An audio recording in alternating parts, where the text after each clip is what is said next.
কার guarantee, দিদি না মোদি? 2011 সালে 13ই মে পশ্চিমবঙ্গের তৃণমূল কংগ্রেস ক্ষমতায় এসেছিল 34 বছরের জগদল পাথরকে সরিয়ে। সেই 13ই মে পূর্ব বর্ধমানে ও পশ্চিম বর্ধমানে লোকসভা ভোট। এখানে কোনো প্রার্থীকে দেখে নয়, মাথা উঁচু করে মমতা বন্দ্যোপাধ্যায়ের হাত শক্ত করতে ভোট দেবেন। কাটোয়ার সভামঞ্চ থেকে তৃণমূল নেতা ও কর্মীদের সতর্ক করে দিয়ে অভিষেক বন্দ্যোপাধ্যায় বললেন,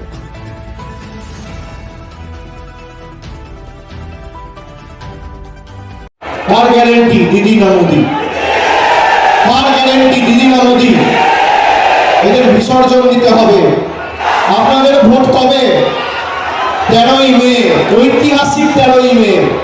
2011 সালের 13ই মে তৃণমূল কংগ্রেস বাংলায় ক্ষমতা এসেছিল 34 বছরের জগদ্দল পাথরকে সরিয়ে। আর সেই 13ই মে পূর্ব বর্ধমান, পশ্চিম বর্ধমান, অবিভক্ত বর্ধমান জেলার যে 3টে লোকসভা আসন রয়েছে, আপনারা সেখানে নিজেদের ভোটাধিকার প্রয়োগ করার সুযোগ পাবেন। মাথা উঁচু করে ভোট দেবেন। ভোট কোনো ব্যক্তিকে নয়, ভোট শর্মিলা সরকার, কীর্তি আজাদ, শত্রুঘ্ন সিনহা নয়, ভোট বাংলা বিরোধীর বিরুদ্ধে মমতা বন্দ্যোপাধ্যায় আর বাংলার হাত শক্তিশালী করার জন্য তৃণমূল কংগ্রেসকে দিচ্ছে। আর বাকি আজকে যে কথাটা দিয়ে গেলাম 31শে ডিসেম্বরের মধ্যে, যেখান থেকে বাংলার মায়েরা, দিদিরা বাংলার এই লড়াইয়ে বাংলার সৈনিকদের পাশে থাকবে, বাংলা বিরোধীদের জামানত বাজেয়াপ্ত করবে, সেই পঞ্চায়েতে, সেই অঞ্চলে, সেই গ্রামে তৃণমূল কংগ্রেস পরিষেবার কোনো ত্রুটি রাখবে না।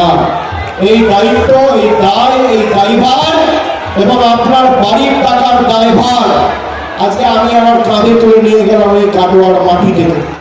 আধার আর প্যান কার্ডের লিঙ্ক করার নাম করে আপনার থেকে 1000 টাকা নিয়ে মোদিজি চলে যাচ্ছে। একদিকে আধার আর প্যান কার্ডের লিঙ্ক করার নামে মোদিজি আপনার থেকে টাকা নিচ্ছে, আর একদিকে লক্ষ্মীর ভান্ডারের মাধ্যমে দিদি আপনাকে টাকা দিচ্ছে। আপনি কার সাথে থাকবেন, যে দিচ্ছে মানে নিচ্ছে?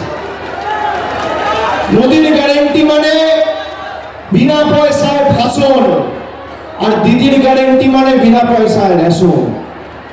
মোদির গ্যারেন্টি মানে দুর্নীতিগ্রস্তদের বিজেপিতে ঢুকিয়ে বড় বড় ভাষণ, আর দিদির গ্যারেন্টি মানুষের পাশে থেকে, মানুষের পাশে নিজেদেরকে আত্মনিয়োগ করে আগামী 5 বছর মাথা নিচু করে মানুষের কাজ করা। মোদির গ্যারেন্টি মানে জিরো ওয়ারেন্টি, আর তৃণমূল আর দিদির গ্যারেন্টি মানে লাইফ টাইম ওয়ারেন্টি। আপনি কার গ্যারেন্টি নেবেন? এই বর্তমান দুর্গাপুরে 5 বছর ধরে বিজেপির সাংসদ রয়েছে এস আলুওয়ালিয়া। বর্তমান দুর্গাপুর লোকসভা কেন্দ্রে প্রায় 2000-এর কাছাকাছি বুথ রয়েছে।